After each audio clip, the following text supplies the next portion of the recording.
Então, essa proposta da PEC emergencial, ela parte de dois princípios. O primeiro é de que deve haver a observância do equilíbrio fiscal intergeracional, né, para efeito de cumprimento dos direitos sociais. Ou seja, os direitos sociais do artigo 6º só seriam implementados para novas pessoas, para pessoas que se habilitarem a partir da aprovação da reforma, se o governo não precisasse se endividar para cumprir esses direitos sociais. Se precisasse se endividar, eles não seriam implementados para os novos e seria congelado em relação aos atuais. É uma proposta completamente estapafúrdia, porque a Constituição é clara. Quando se trata de direito fundamental, direito individual, sequer pode haver proposta de emenda tendente a abolir esses direitos. Então, isso é uma loucura completa. O segundo pilar dessa reforma, o segundo pilar teórico, é a ideia de sustentabilidade da dívida, em que autoriza a edição de uma lei complementar com uma série de regras para permitir a venda de ativos de empresas estatais, para fazer medidas de ajuste que suspenda direitos e despesas e vede novos compromissos governamentais. Então, isso é o que está previsto em termos de princípio para a PEC. Quanto aos servidores, e não apenas os servidores, mas todas as despesas de natureza permanente, há 3 regras, como eu mencionei no início. Uma que se aplica a estados e municípios. Essa que se aplica a estados e municípios, ela tem como referência a relação entre receita e despesas correntes.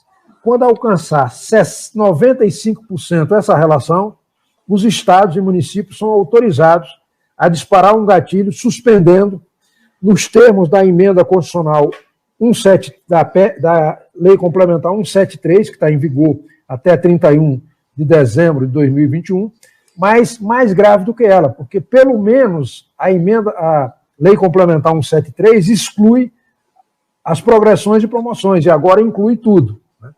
Então, alcançando essa relação, o Estado fica facultado a baixar medidas, suspendendo, congelando todas essas despesas, pelo tempo necessário a que o Estado reorganize as suas finanças. Ele tem que voltar à condição anterior para poder fazer isso.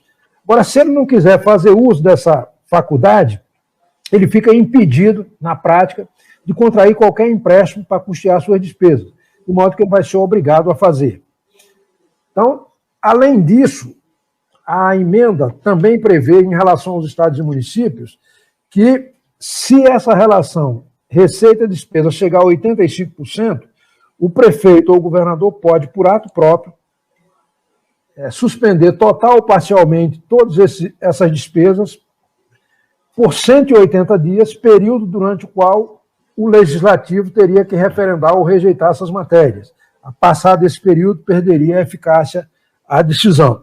De modo que é muito dura para com os servidores dos estados essa medida. No que diz respeito à União, aí o referencial é outro. É a relação entre despesa primária obrigatória e despesa primária total. Qual é a diferença entre um e outro? É que a despesa obrigatória primária, ela não inclui os investimentos, e a total inclui os investimentos.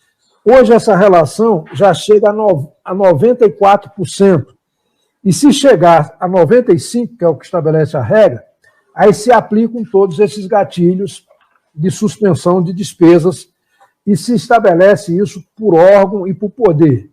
Então, por exemplo, a parcela da receita destinada ao judiciário, se a parte que se destina a pessoal e outras despesas correntes que não envolvam investimento superarem 95%, no judiciário se suspende. Se for no Ministério Público, idem. Se for no Executivo, idem. E, por poder, desse modo, suspende todas as despesas permanentes. E há uma terceira hipótese, e aí essa terceira hipótese inclui União, Estados e municípios, que é no caso de calamidade decretada pelo Congresso Nacional.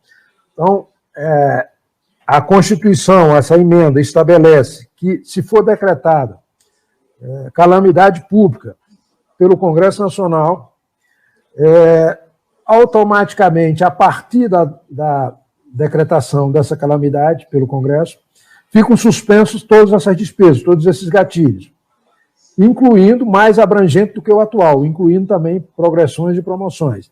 E não se limitaria apenas ao período da pandemia, iria até 2 anos depois. Isso significa dizer o seguinte: se essa PEC for aprovada em março, e ainda no mês de março sair um decreto de calamidade, prevendo que até o final do ano vai estar em estado de calamidade, nos anos de 2023 e 2024 continuaria o congelamento. Então, essa PEC vai ter o condão de fazer com que as regras que estão previstas na Lei Complementar 173, mais drásticas ainda, se estendem até 2024. Então, isso é o que está previsto nessa PEC da emergencial.